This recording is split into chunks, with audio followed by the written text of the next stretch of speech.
expressão ressonância magnética nuclear, RMN, significa alteração da energia magnética dos núcleos de certos átomos, aqueles núcleos que sejam magnéticos, por interação com ondas hertzianas. O que é isso? Relaxa que você vai entender. Com as quais estejam, digamos, em sintonia. Trata-se de uma técnica física que exige, entre outros equipamentos, um magnete e um emissor de rádio especial. Aí você fala assim, nossa, eu não entendi nada quando eu li isso aqui. Realmente, a definição de ressonância magnética ela é um pouco complexa, mas eu vou te explicar detalhe por detalhe.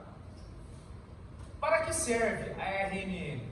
Serve para obter imagens interiores de objetos, sem os abrir, desde uma laranja a um cérebro de uma pessoa. Então veja bem, a imagem de ressonância magnética nuclear, vou explicar detalhadamente como é que funciona isso, ela consegue obter a imagem de dentro de qualquer coisa sem você precisar abrir.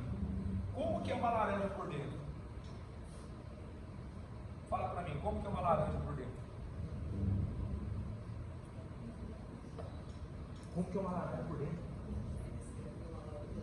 Tenta entender como que é uma laranja por dentro. Ela tem riscas, não tem? Romos, o que mais? Semente, o que mais? Suco, líquido. A ressonância magnética nuclear, sem você precisar abrir o objeto, sem você precisar cortar, ela enxerga tudo isso por dentro. Então imagina você tentando enxergar uma laranja sem precisar abrir a laranja. Você faz o exame de ressonância magnética nuclear, sem cortar, sem fazer nada. Você enxerga tudo por dentro, nos pequenos detalhes. É assim que funciona a imagem de ressonância magnética nuclear. Eu quero enxergar o seu cérebro. Eu quero ver o que tem por dentro do seu cérebro. Eu vou abrir o seu cérebro? Não. Eu vou cortar seu cérebro? Não. Então você morre, pô. O que eu faço? Um exame de ressonância. E o exame de ressonância, da forma que eu vou explicar aqui como é que procede a formação da imagem, ele enxerga tudo por dentro. Inclusive os vasos sanguíneos. Inclusive os vasos sanguíneos do cérebro. É muito detalhado. É um exame muito detalhado. Por isso que demora de 40 minutos a 60. E dependendo da parte do corpo que será feita a ressonância magnética, pode demorar muito mais. Porque é um exame que tem que fazer com muita tranquilidade, tem que fazer com calma. A pessoa não pode ficar se mexendo muito lá dentro. E o técnico de radiologia ou o próprio médico que faz ali a imagem, no momento em que você está dentro daquele tubo, o cara tem que estar muito bem concentrado, não pode errar. Quando o médico manda fazer uma ressonância, isso quer dizer obter uma imagem do interior de uma parte do corpo utilizando esta técnica de RMN. Eu posso chamar também de imagem por ressonância magnética. RMN ou imagem IRM, tá? Pode ser RMN ou IRM, tanto faz, tá bom? A gente chama mais de RMN, mais fácil. Aqui que está onde eu queria chegar. A realização do experimento de RMN pressupõe a existência de uma interação entre o núcleo atômico e os campos eletromagnéticos presentes nas suas vizinhanças, tais como os que existem em uma molécula ou em uma rede cristalina ou ainda de origem externa. Veja bem, o que vai interessar para a gente? Para nós, vai nos interessar os prótons. Eu não estou interessado nos elétrons. O que aconteceu? O cidadão que estudou isso aqui, que foi pesquisar, ele descobriu que dentro do nosso corpo, esses prótons que nós temos no nosso corpo são ímãs. Não tem um ímã de geladeira ou qualquer tipo de ímã? Ele tem uma energia magnética, não tem? Você pega o ímã e aproxima da garrafinha, ele vai colar, você sente, né, uma energia assim, toque, cola. Você pega outro ímã e vai brincar com outro ímã, você sente que ali há um negócio, né? Tem um negócio ali que um puxa o outro, tem ou não tem? Isso é energia magnética. O que esses pesquisadores descobriram? Que esses prótons que estão dentro do nosso corpo, e eu vou falar que próton que é, eles são ímãs. Nós temos ímãs no corpo. Acredite se quiser. Você tem um monte de ímã no corpo. Nós temos ímãs no corpo. E são esses ímãs que deram ao estudo a originação das imagens de ressonância magnética nuclear. Quando? Quando a gente entra em contato com um campo magnético externo. O aparelho de ressonância magnética, se você já viu ele é um tubo bem grande. Sim ou não? Quem já fez já sabe como é que é. Esse tubo bem grandão, na verdade, aquilo lá é um imã gigante. Então você entra no tubo, aquele ímã gigante vai emitir uma energia magnética, energia de ímã, chamada de energia magnética, e aí vai mexer com esses prótons do nosso corpo, vai incomodar esses prótons, vai incomodar esses pequenos prótons que nós temos, que são chamados de pequenos ímãs. E eles vão entrar em contato, vão entrar em sintonia, e aí vai ocorrer o processo de mágica. Mais para frente eu vou falar mais sobre isso. Quem que é esse átomo que nós estamos falando? Esse cara aqui, ó, hidrogênio. Então, para nós temos no nosso corpo vários átomos de hidrogênio. E esses átomos de hidrogênio são chamados pequenos ímãs. E eles são prótons. E o próton fica onde? No núcleo. Ele anda? Não. Ele se movimenta igual os elétrons? Não. São cargas positivas. Então, dentro do nosso corpo, existem inúmeros prótons que são exatamente átomos de hidrogênio. Átomo de hidrogênio. E esses átomos de hidrogênio são chamados pequenos ímãs. São eles responsáveis por emitir a imagem. São eles que são responsáveis por poder vasculhar o que está ocorrendo dentro do nosso corpo e emitir a imagem. Em ressonância magnética nuclear, o nosso foco é o núcleo de hidrogênio, que é um próton. Mas por que o hidrogênio? O hidrogênio é escolhido por 3 motivos. Isso aqui, irmão, foi muito tempo de estudo, tá? Muito tempo de pesquisa, muito tempo de ciência. Eu fico imaginando na minha cabeça como é que alguém teve essa ideia. Não, fala pra mim, velho. Fala pra mim, cara. Quem é que teve essa ideia? Quem é que teve essa genialidade de falar assim: o nosso corpo tem um monte de hidrogênio, que é um monte de próton. O que eu posso fazer com esses prótons? O que eu posso fazer com esse hidrogênio? Ah, nós podemos fazer alguma coisa. Eu não sei. Passou na cabeça desses caras. Mas lembra daquela frase? A curiosidade mata, né? Nesse caso não. Para a ciência, a curiosidade ajuda. E por que o átomo de hidrogênio? O que eles descobriram? É o elemento mais abundante do corpo humano. Cerca de 75% dos átomos que compõem o corpo humano são de hidrogênio, velho. 75% dos átomos que nós temos dentro do corpo, 75% é de hidrogênio. Então a gente tem mais hidrogênio, a gente tem mais próton, átomo de hidrogênio, do que qualquer outro. Sim. É por isso que o aparelho de ressonância magnética nuclear consegue entrar em contato com o nosso corpo. É aquela história. Você pega um prego e pega um pedaço de ímã, os dois se atraem? Sim, por quê? Porque o ímã tem energia magnética. O prego é feito de ferro. Os dois vão sofrer uma atração. É mais ou menos isso. A gente sofre atração pelo aparelho de ressonância magnética nuclear. Então é aí que começa a história. Por que funciona a imagem? Você entra no tubo, aquele tubo é um ímã, vai atrair você. É como se você fosse o prego. O ímã atrai você, você é atraído pelo ímã. E aí tudo ocorre nos mínimos detalhes que eu vou falar daqui a pouco. Então, primeiro motivo. Por que o átomo de hidrogênio? Porque compõe 75% do corpo. Nosso corpo é 75% feito de átomos de hidrogênio. Segundo motivo. O próton, que é o núcleo do hidrogênio, possui o maior momento magnético. E, portanto, a maior sensibilidade à ressonância magnética. Se a gente voltar aqui na tabela periódica, lembra da tabela periódica? Desses átomos aqui, a gente vai pegar um aqui, por exemplo. Vamos pegar aqui o hélio. O hélio, comparado ao hidrogênio, não é sensível ao ímã. Se eu pegar o hélio e o hidrogênio e pegar um ímã bem grande, quem é que vai ser atraído pelo ímã? O hélio ou o hidrogênio? O hidrogênio vai ser mais atraído do que o hélio. Então os caras descobriram que dentro do nosso corpo, o átomo de hidrogênio é o cara que sofre mais atração por ímãs. Como que eles descobriram isso? A história é muito longa, né? É muito teste, muito teste, muito teste, muito teste, muito teste, muito teste, muito teste, muito teste. Aí entra a estatística no meio, entra um monte de cálculo, um monte de coisa. Então, dentre todos esses átomos, o mais atraído pelo ímã é o hidrogênio, que é o segundo motivo. Então, ele possui maior sensibilidade. Ele possui, assim, maior atração pela ressonância magnética. Aí uma pergunta. Magnética vem de magnetismo. Vem de energia magnética. Isso aí é presente na natureza, tá? Como é que os caras descobriram isso aqui? Tinham pedras que tinham energia magnética e atraíam corpos ferrosos. Como é que eles descobriram isso? É outra história. Alguém, no meio do nada, iluminado por Jesus Cristo ou pelo Espírito Santo, estava andando num certo local e descobriu que alguma coisa puxava a outra. O cara pegou aquilo, levou para o laboratório, falou: vou analisar. Eu vou estudar porque que essa pedra consegue puxar isso, consegue puxar aquilo. Ó, a gente descobriu o seguinte: essa pedra aqui, ela é da natureza. Ela é natureza dela puxar materiais ferrosos. Descobriram uma pedra que atraía material ferroso. E aí chamaram ela de ímã. O que é ressonância? Você já assistiu aquele programa da Eliana que passava muito tempo atrás, que tinha uma menina que ficava gritando na taça até a taça quebrar? Ficava lá. Lembram disso? Já viram isso? Como que ela conseguia quebrar a taça? O efeito de ressonância. O que é o efeito de ressonância? Vou te explicar. Eu estou com a taça aqui. Vamos supor que ela seja de vidro. Essa taça de vidro, ela tem uma frequência natural. Essa frequência natural é dela mesma.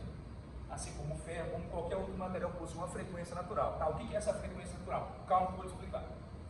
Eu começo a gritar perto dela. Eu vou tentar, com a minha voz, atingir a frequência natural dela até ela começar a tremer. Na hora que ela começar a tremer, na hora que a taça começar a tremer, significa que eu estou emitindo energia em direção a ela, ela começa a tremer porque eu atingi a frequência natural da taça. Quando começa a gritar, não gritar, porque não é gritar, é falar na altura da frequência da taça. Ela começa a tremer, em algum momento ela vai quebrar. Então o que é essa ressonância? É você tentar incomodar a taça, emitindo algum tipo de energia em direção a ela, sem eu encostar nela. Deu para entender? É como se eu fosse perturbar você. Como é que eu perturbo você? Sem te encostar. Como é que você perturba uma pessoa sem encostar nela, sem dar porrada, sem mexer, sem balançar? Como é que você perturba? Gritando. Vai perto do ouvido dele, vai gritar, ei, isso aqui, não sei o quê. Você não vai se sentir incomodado? Você não vai se sentir incomodado? Isso é ressonância. É quando você consegue perturbar um objeto, emitindo algum tipo de energia em direção a ele, sem encostar nele, e ele começa a vibrar. Então, quando a pessoa lá no programa da Eliana, sei lá, domingo legal, que bagulho todo, ia lá gritar perto da taça, colocava até um canudinho dentro da taça, né? A hora que o canudinho começasse a tremer, porque não dava para ver a taça tremer, mas o canudinho começasse a tremer, ela estava atingindo a frequência natural da taça. E a taça, num dado momento, ia quebrar. É isso que o aparelho de ressonância vai fazer quando você estiver dentro do tubo. Ele vai emitir uma energia, um sinal, para incomodar quem? O átomo de hidrogênio que está dentro do nosso corpo.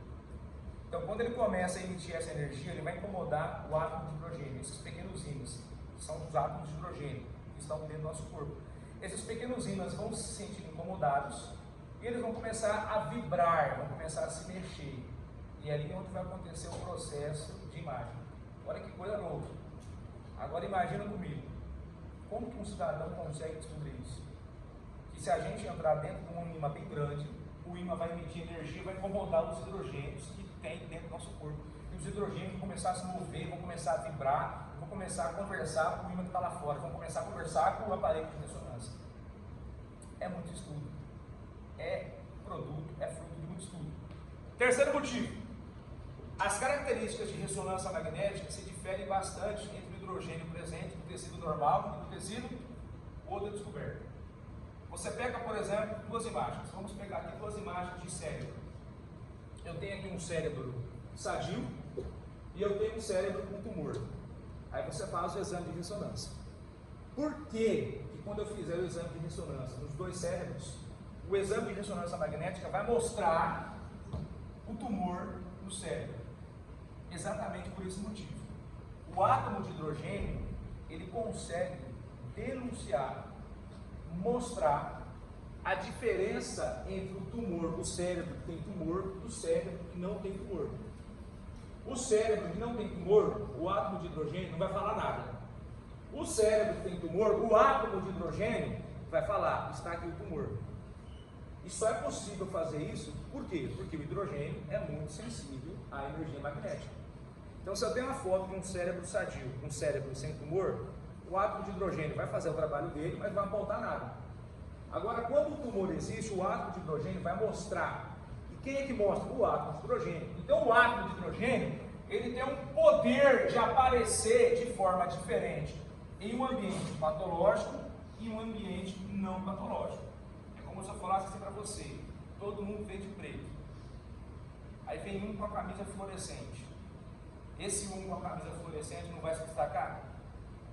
O átomo de hidrogênio tem essa função.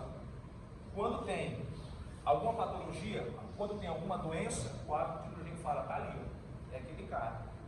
Os outros átomos não conseguem fazer isso. É só o átomo de hidrogênio que consegue mostrar aonde é que está o tumor, aonde é que está o tecido patológico, aonde é que está a doença, onde é que está a enfermidade, onde é que está o câncer, o cacete da guarda, em qualquer parte do corpo. Deu para entender? Então o átomo de hidrogênio é o cara que consegue vasculhar todo o corpo de qualquer pessoa e mostrar aonde está o tumor, aonde está a doença, aonde está o problema. Um colega meu, o menino dele joga bola com o meu menino também, estava se queixando com dor no calcanhar. Calcanhar aqui. Calcanhar e dói. Foi no ortopedista, nada. Fez raio-x, porque às vezes pode ser esporão, né? Pode ser alguma coisa no osso. Não deu nada. Foi no outro médico e ele continuou com dor. E toma remédio, toma medicamento, fez tratamento. E a mãe dele, fisioterapeuta também, e ajuda e tal. Tá doendo, nada. Aí eu falei pra ele assim, cara, faz uma ressonância, velho. Já foi no ortopedista, já foi não sei o que, já fez medicação, já fez isso, já fez aquilo. Não curou, vai fazer uma ressonância. Aí fez a ressonância do pé, só do pé. O que descobriu? No exame, por isso que eu falo, velho, a tecnologia é super, ultra, mega, fenomenal. Bem perto do calcanhar, apareceu algumas fissuras do tecido nervoso. Não sei explicar mais ou menos. Essas fissuras é de impacto. Porque como ele treina todo dia, os impactos, o cara está jogando bola, ele trava o calcanhar, trava aqui, trava ali. Por causa do tipo de calçado que ele está usando. Ele não pode usar qualquer tipo de calçado, ele tem que usar um calçado mais confortável, uma palmilha um pouco maior para poder amortecer na hora dos impactos quando o cara vai frear. O cara está jogando bola, correndo, na hora que ele para, não freia o pé, e na hora que ele freia o pé, o impacto no chão não causa impacto. Pronto, foi ali que o exame de ressonância conseguiu identificar pequenas fissuras, que jamais o exame de raio-x ia conseguir identificar. Resultado, 3 meses em repouso, para as fissuras cicatrizar. E quando ele voltasse a treinar, ia ter que usar um outro tipo de calçado, uma palmilha maior, e ia ter que fazer fisioterapia toda semana. Porque se ele não fizer esses cuidados, ele vai ter problema futuro no pé. Mas só deu para ver por causa da ressonância magnética. Olha que coisa louca, né? E se não fosse a ressonância, não dava para enxergar de maneira alguma. Raio-x não enxerga nada.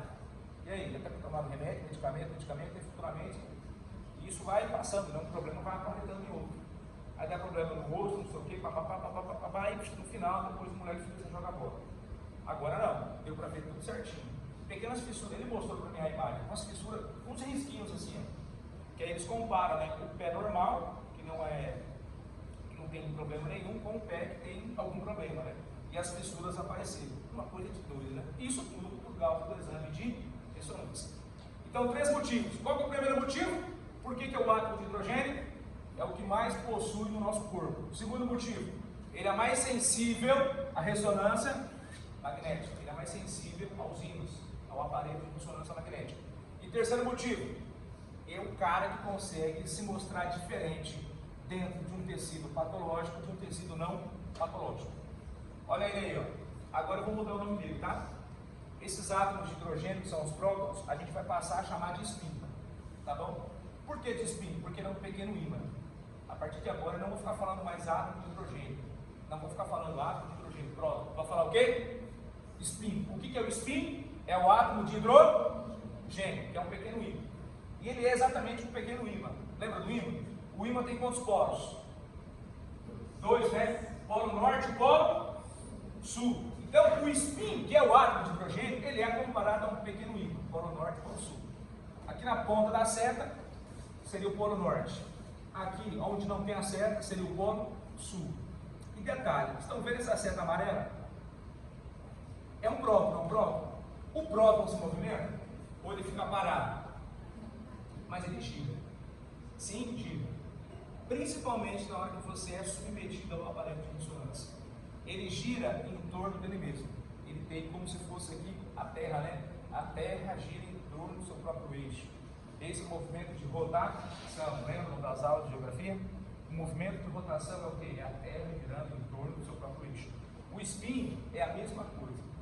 Ele gira, ele não se movimenta, tá? Ele não se desloca para a direita, nem para a esquerda, nem para cima, nem para baixo. Ele gira em torno do seu próprio eixo. Ele gira, ele faz isso sozinho, o ímã. No estado normal, do jeito que nós estamos aqui, os spins, eles ficam assim, aleatórios, cada um apontando para onde quer. Um aponta para cima, um aponta para a direita, para baixo, para a esquerda. A gente, neste momento, todo mundo que está sentado aqui, tem alguém aqui agora fazendo exame de ressonância? Não. Como é que estão os nossos spins? Eles estão assim. Os nossos spins estão desse jeito, cada um apontando para um lado. Agora, se a gente conseguisse ver, né? Não dá para ver, mas se a gente conseguisse enxergar, eles estariam assim, cada um fazendo o que quer, festa, bagunçando, aponta para cá. Lembre-se, eles não se deslocam, eles giram em torno do seu próprio eixo. Isso agora, sem você estar fazendo um exame de ressonância. Quando ele está no estado de equilíbrio, que é esse caso aqui, na ausência de um campo magnético externo, fora do aparelho de ressonância, os momentos magnéticos dos prótons e spins estão orientados ao acaso, fazendo o que quer. Parece sala de sexto ano. Não tem sala de sexto ano? Quando o professor sai, o que os meninos fazem na sala de sexto ano? Roem até as lâmpadas. Sobem, comem as lâmpadas, comem as cortinas. Quando o professor chega, todo mundo para. É mais ou menos desse jeito. No estado de equilíbrio, como eu já falei, eles ficam assim, fazendo o que querem. Ó, esse aqui sabe o que é esse cara aqui? Esse aqui é o Betão. Sacou? Betão? Turma T4B. Trocou? É, turma T4A. Tá ligado? A galera tá aí, quer te ouvir. O que ele está dizendo? Leiam ali.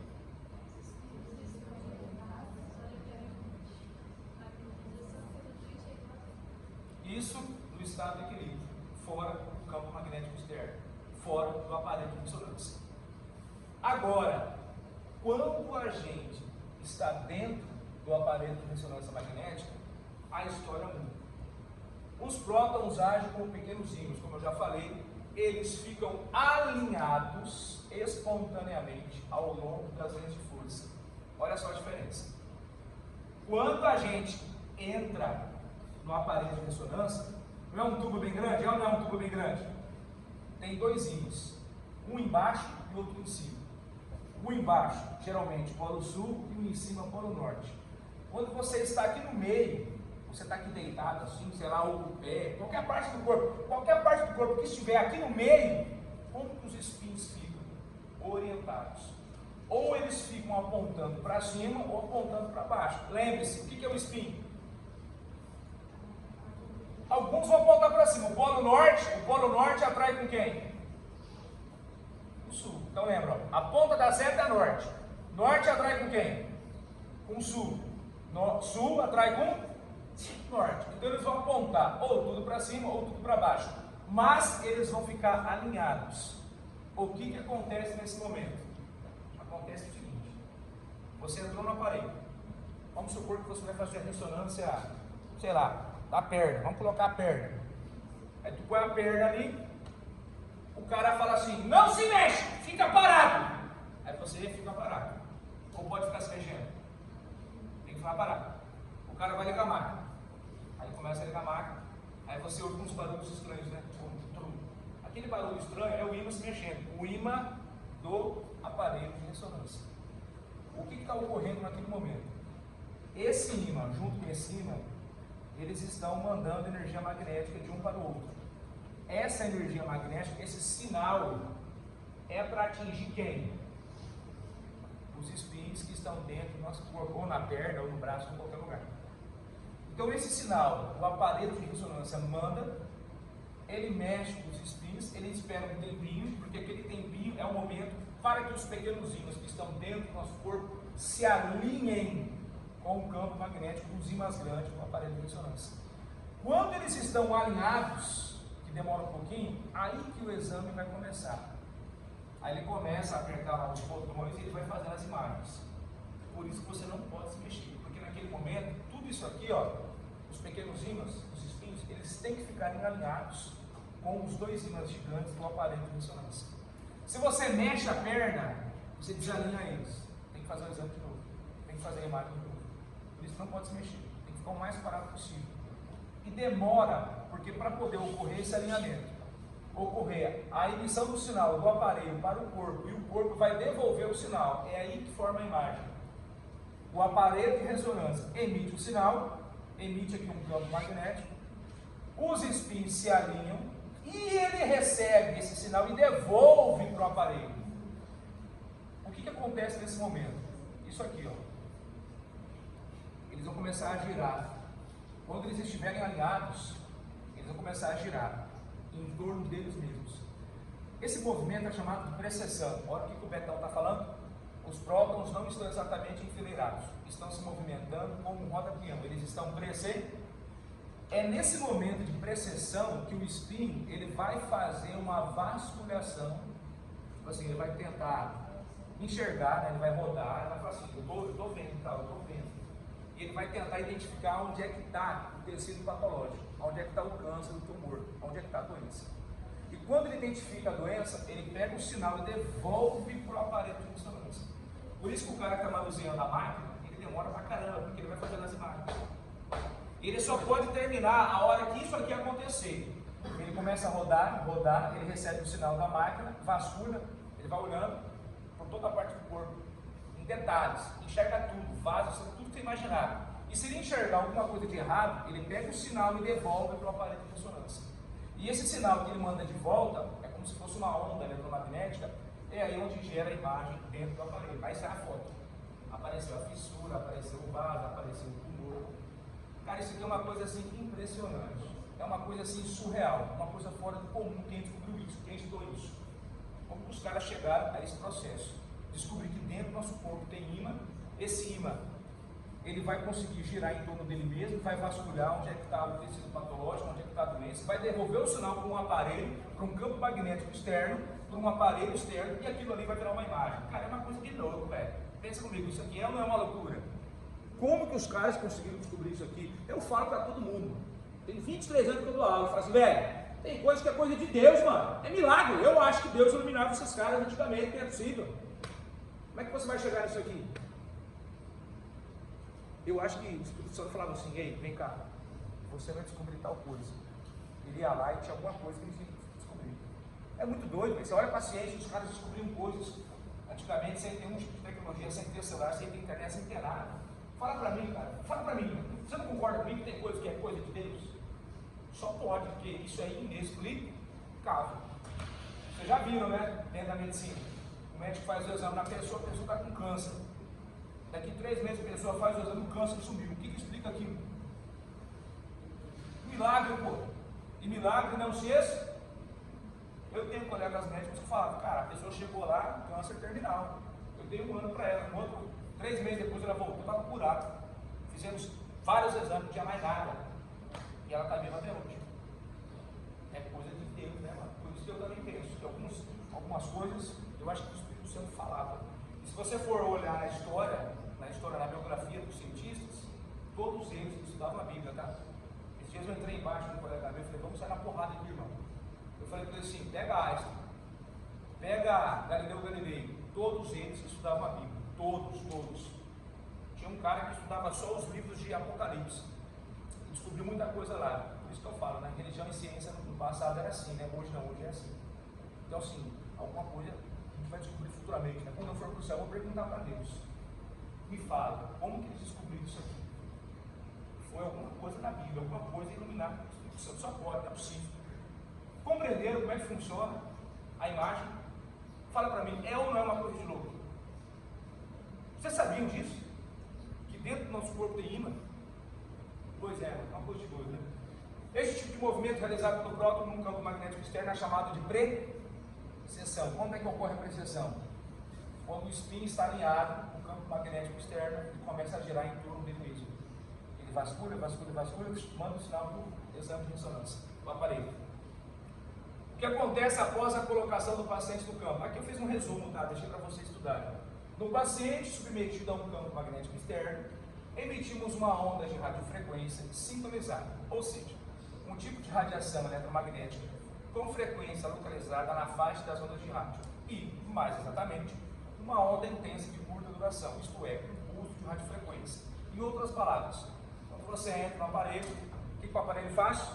Vai emitir um sinal. Esse sinal, ele é ionizante ou não ionizante? É nocivo à saúde ou não é nocivo à saúde? não é nocivo à saúde. O aparelho de ressonância magnética, você pode fazer quantas precisar. Ele não emite radiação ionizante. Aqui fala radiação eletromagnética, mas fala assim da onda eletromagnética, mas não é a radiação que faz mal à saúde, tá? Diferente do raio-x. O raio-x emite radiação ionizante, aquela que é nociva à saúde. Então, até que nós falamos, né? A pessoa que faz muito raio-x, ela pode ter futuramente sequela, pode causar câncer na pele e por aí vai. Nada, não faz mal nenhum, porque é só um campo magnético. É como se você fosse pegar um ímã e colocasse perto de você, olhando para o ímã. É a mesma coisa.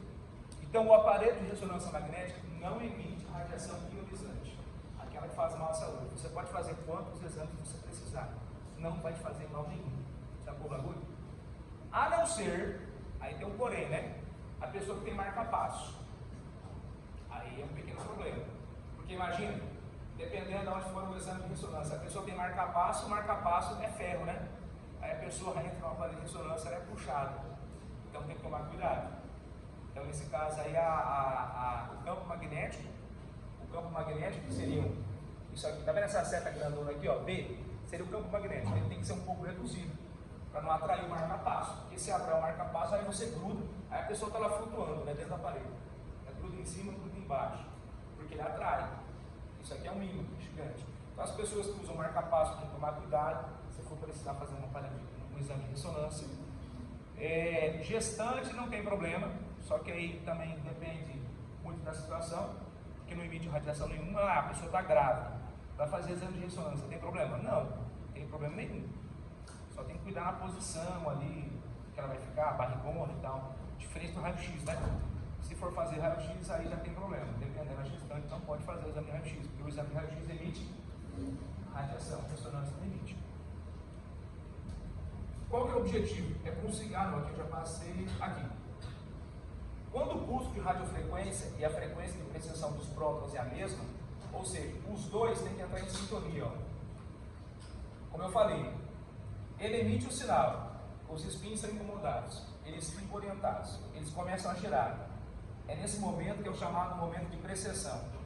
Aí ocorre uma sintonia entre os spins que estão dentro do nosso corpo com o aparelho de ressonância. Essa sintonia, esse cara emite o sinal de volta e ocorre a imagem. É como se você colocasse dois carros correndo a 100 km por hora, um do lado do outro, os dois estão em sintonia. É como se esse aqui fosse o spin e esse aqui fosse o campo magnético. Eles estão correndo, estão se movimentando e eles conseguem se conversar. Aí vem aquela história da física, né? Dois corpos com a mesma velocidade, um em relação ao outro, estão em movimento ou em repouso? Em repouso. Ah, mas eles estão correndo, sim, em relação a nós estão correndo. Mas os dois, lado a lado, eles estão em sintonia, eles conseguem comer, falar, conversar. É o que acontece na hora de fazer a imagem de ressonância magnética. A gente entra em sintonia com esse aparelho gigante aqui. Eu deixei um resuminho aqui, depois vocês podem. Olha o João, olha o Beto de novo. Olha lá, a pessoa deitou. Olha os ímãs, ó. Ímã grande, polo norte, ímã grande, polo sul. O corpo experimenta o campo magnético, é transmitida uma onda de curta de rádio, né? O aparelho emite essa onda, gera um sinal no corpo examinado, usando uma reconstrução de imagem. Aí eu deixei um resuminho aqui. Aí. Qual a diferença entre esses dois cérebros? O que vocês observam aí? O que você enxerga nesse cérebro e nesse? Está vendo isso aqui? Ele está aqui. Ó. São duas imagens de ressonância. Fizemos a primeira imagem. O médico falou assim: não tem nada. Nada? Não enxerguei nada. Mas a pessoa está com suspeita de tumor no cérebro. Vamos fazer outra imagem de ressonância. Só que vamos injetar em você gadolínio.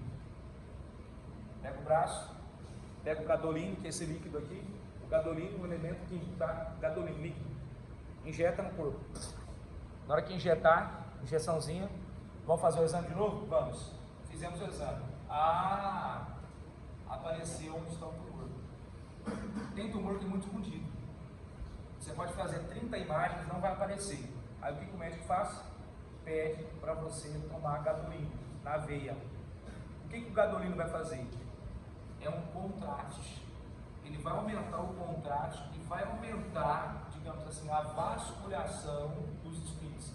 Os pequenos ímãs vão vasculhar mais a fundo do que o normal, para tentar enxergar onde é que está o tumor. São 2 exames de ressonância. Aqui não apareceu. Deu para ver aqui, né? Mas do jeito que está aqui, dá para perceber que é um tumor? Dá para falar, é um tumor, porque senão aqui seria um tumor também, aqui seria um tumor também. Não é, ó. Mas na hora que a pessoa tomou gadolínio, aumentou o contraste, fez outro exame de ressonância, aí aparece o danadinho, está aqui o tumor, só com o gadolínio. Claro que para poder tomar gadolínio é uma situação já mais avançada, tá? O médico para poder falar para você, ó, tem que tomar gadolínio, porque realmente os seus sintomas estão muito avançados. Já é um caso de câncer em estágio muito avançado. E às vezes não aparece mesmo na ressonância. Toma o gadolínio, aí ele compara. Olha a diferença. Esse aqui é o tumor. Máquina de ressonância revela a primeira imagem do cérebro humano com alta precisão. Aparelho considerado o mais potente do mundo trouxe registros inéditos do órgão. Descoberta poderá auxiliar na detecção e tratamento de doenças como Alzheimer. Que ano foi? 2024. A Comissão de Energia Atômica da França compartilhou na terça imagens inéditas de alta precisão do cérebro humano, realizadas através da máquina de ressonância mais poderosa do mundo.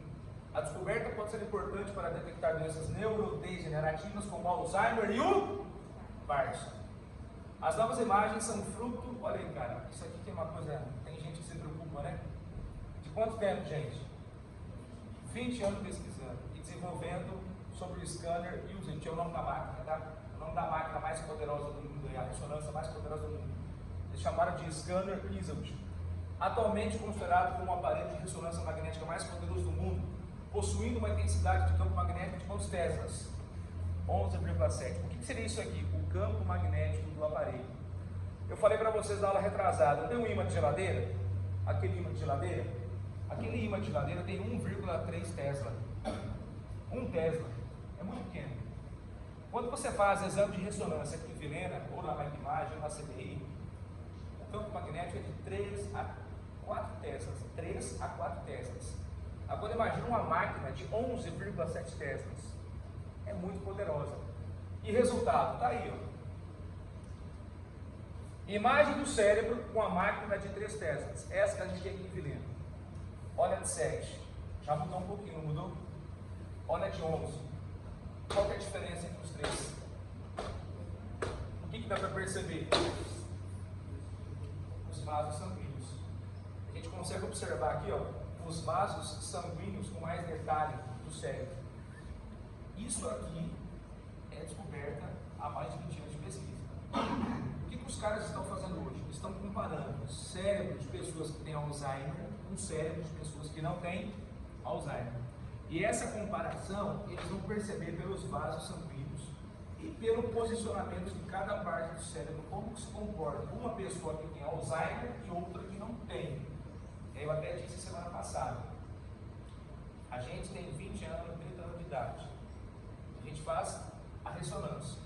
Será que daqui a 40 anos, ou quando eu tiver com 60, 70 anos, eu vou desenvolver Alzheimer? É o que eles estão estudando, é o que eles estão pesquisando, por meio de fotos. Aí entra inteligência artificial, aí entra um monte de coisa de tecnologia que faz esse comparativo, esse cruzamento de dados. Então isso aqui é objeto de estudo. Agora fala pra mim, cara, se isso aqui é ou não é inovador. Imagina, você tem quantos anos? 21. Vamos descobrir se você vai ter Alzheimer daqui a 40 anos? Vamos fazer um exame de ressonância. O seu cérebro está se comportando assim. Aí vem outro desafio para a medicina. Como que você consegue fazer um pré-tratamento sabendo que você pode ter Alzheimer daqui a 20, 30 anos e você pode começar a tratar para não ter, para não desenvolver em você? É outro desafio da medicina. Mal de Parkinson, mesma coisa. Antigamente, como é que a gente descobria que a pessoa tinha Alzheimer? Quando ela já tinha. Como é que você descobria quando a pessoa tinha Parkinson? Quando ela já tinha.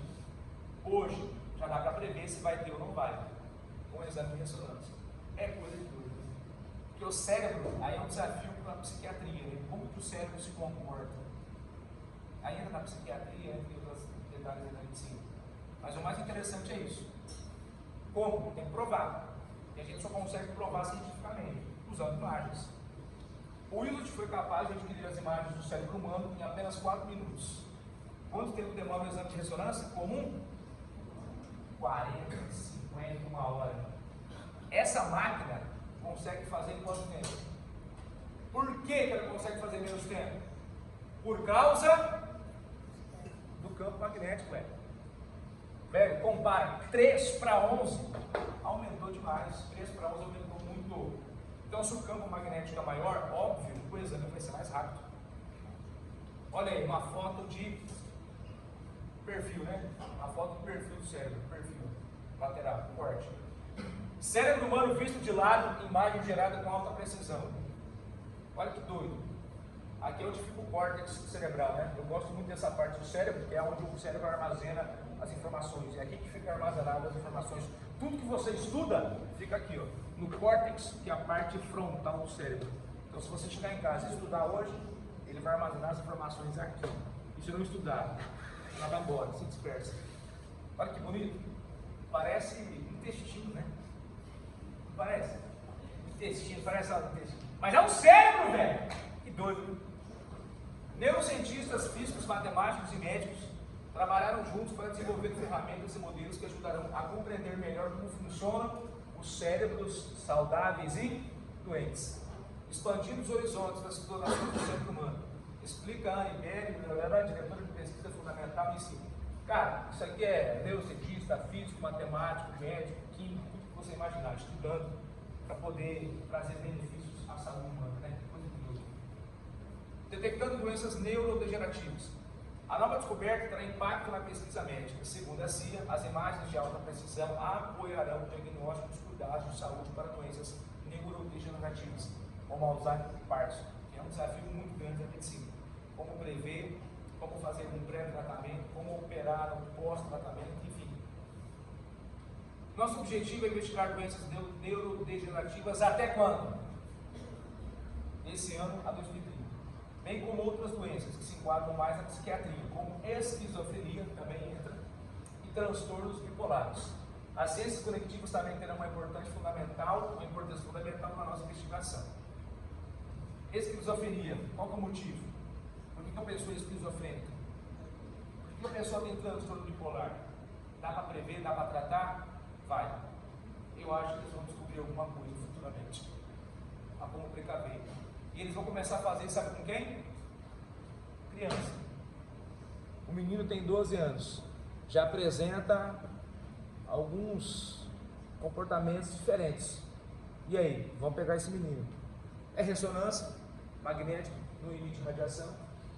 Vamos pegar uma amostra de tantos meninos. Vamos estudar cada um deles. Vamos estudar o cérebro desses meninos. Pode mudar dos 12 para os 18 anos, dos 18 para os 21. Vamos cruzar as imagens de pessoas que não tiveram nenhum tipo de esquizofrenia, nem transtorno, com as que estão tendo. Isso aqui é objeto de estudo. Para terminar, exame simples, outra matéria. Pode detectar Alzheimer até 9 anos antes dos sintomas.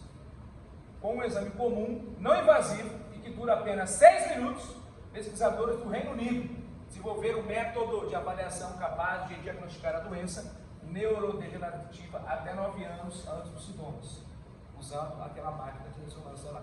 Como é que é o nome dela mesmo? Usage, né? Usage. Quantos Teslas? 11. Essa matéria foi divulgada em 2024.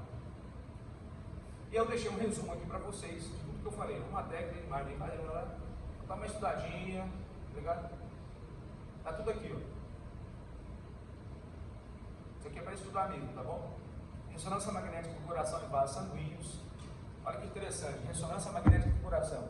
Analisa o coração em movimento, avaliando detalhadamente critérios como tamanho e função das câmaras, problemas estruturais da aorta, entre eles aneurismas e dissecções, espessura das paredes, inflamações ou bloqueios dos vasos sanguíneos, possibilitando assim a detecção de danos causados por doenças até para isso, sim. Aí o médico que é craque nas imagens, o que ele fala? Vamos fazer o Doppler, lembra do Doppler? Ultrassom Doppler, e vamos fazer uma ressonância. Pega o Doppler, pega a ressonância, analisa os dois, onde é que está o problema, está aqui, está aqui. E, cara, o pessoal da radiologia fala o seguinte, né? Que a radiologia são os olhos da medicina. Eu concordo plenamente com eles. O que você faz em uma imagem? O que o médico faz em um exame de imagem? Nada. Ele vai ter que ter muita imagem. Ortopedia, tem que ter muita imagem. Obstetrícia, tem que ter muita imagem. Então não tem como correr. E as imagens vieram exatamente para isso. E agora, a gente vai estudar mais para frente, não só as imagens. IA, Big Data, Machine Learning, todos esses termos que a gente vai estudar. Sistema de inteligência artificial na área médica, como usar. Acabei de falar para a galera da T2, não, T3. Eles estão estudando agora telecirurgia robótica. Como que acontece? Aí tem um caso lá, que eles vão ter que analisar. O cidadão mora na Amazônia, o médico que mora em São Paulo vai operar o cidadão por telecirurgia, da próstata. Descobriu que o senhorzinho tem câncer na próstata, vai ter que fazer uma telecirurgia robótica. Como que ocorre isso? Como que funciona? Muito louco, né, mano? Tecnologia pura. Então eu deixei aqui um resuminho para vocês, ó. Estudar. Aqui eu deixei também, vê se está aí no slide aí, esses dois vídeos aqui. Não tá? Depois eu vou mandar no Class.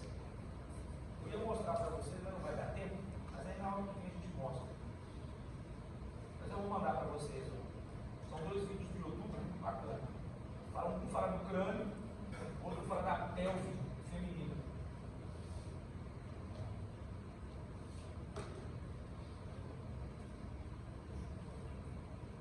Alguma pergunta? Compreendendo como é que funciona o exame? É entendendo como é que se origina a imagem? Que coisa de doido, né? É um ímã, irmão. Você tem dentro do corpo.